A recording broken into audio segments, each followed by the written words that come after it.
ఈ రోజైతే మనం తిరుపతిలో చేసే తరిగొండ వెంగమామ అన్నదాన సత్రంలో ఇచ్చేటటువంటి శనగపప్పుతో చేస్తారు చూడండి. ఆ పచ్చడి ఎంత టేస్ట్ ఉంటుందో దాని రుచి ఎక్కడ రాదు. కానీ మేము చెప్పబోయే ఈ పచ్చడి చూస్తే మీకు అదే టేస్ట్ వస్తుంది, అదే చట్నీ వస్తుంది. చెనాని ఒక కప్పు తీసుకొని పచ్చిమిర్చి, ఎండుమిర్చి, చింతపండు నానబెట్టుకొని పెట్టుకోండి. ఎంత బాగా సోక్ చేసుకోండి చింతపండుని. చెనాని మాత్రం ఎర్రగా రోస్ట్ చేసుకొని దాంట్లోనే వేగేటప్పుడు జీలకర్ర ఆవాలు కూడా వేసి మంచి ఎర్రగా రోస్ట్ చేసుకోండి. తర్వాత కొబ్బరి కూడా చిన్న చిన్న ముక్కలుగా కట్ చేసి పెట్టుకోండి. తర్వాత ఒక పక్క మళ్ళీ సాంబార్ కూడా రెడీ చేస్తున్నాము. సాంబార్కి కూడా మీరు ఏం చేయండి అంటే ఒక సాంబార్ పొడి చేసుకోండి.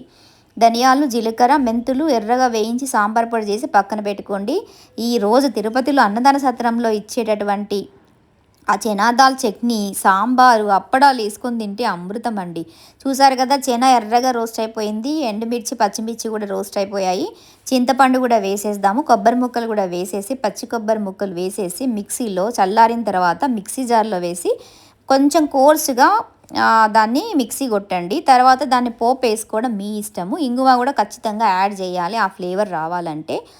ఈ సాంబార్ పొడి కోసం అయితే నేను చెప్పాను కదా, జీలకర్ర, ధనియాలు, మెంతులు ఎర్రగా రోస్ట్ చేసి అందాజ తీసుకోండి సాంబారు క్వాంటిటీని బట్టి.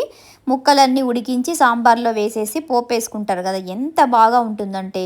వాళ్ళైతే తిరుపతిలో గుమ్మడికాయతో చేస్తారు, ఇక్కడ సొరకాయలు అవైలబుల్ ఉంటే చేస్తాము. కానీ సేమ్ ప్రాసెస్, చాలా చాలా బాగుంటుంది, చెయ్యండి.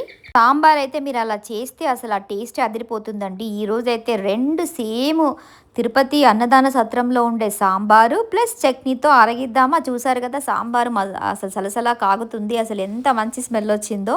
కొత్తిమీర అయితే అలా కట్ చేసి వేసేసుకొని చివరిగా ఇంగువతో పోపేసుకుంటే వేడి వేడి సాంబారు, అప్పడాలు, వెంగమాంబ. అసలు నాకైతే అన్నదాన సత్రంలో భోజనం చేసినట్టే అనిపించింది. అసలు నాకైతే ఈ ప్రాసెస్ అంతా మా ఫ్రెండ్ వాళ్ళ ఇంట్లో జరిగింది. వాళ్ళు బ్రాహ్మణ్స్, వాళ్ళు చాలా చాలా బాగా చేస్తారు ఇవన్నీ కూడా. ఈ రెసిపీస్ అన్నీ తను చాలా చాలా బాగా చేస్తుంది. ఇంగువతో పోపేసింది, చూసారు కదా. ఈ వీడియో నచ్చినట్టయితే లైక్ చేయండి, షేర్ చేయండి, సబ్స్క్రైబ్ చేయండి.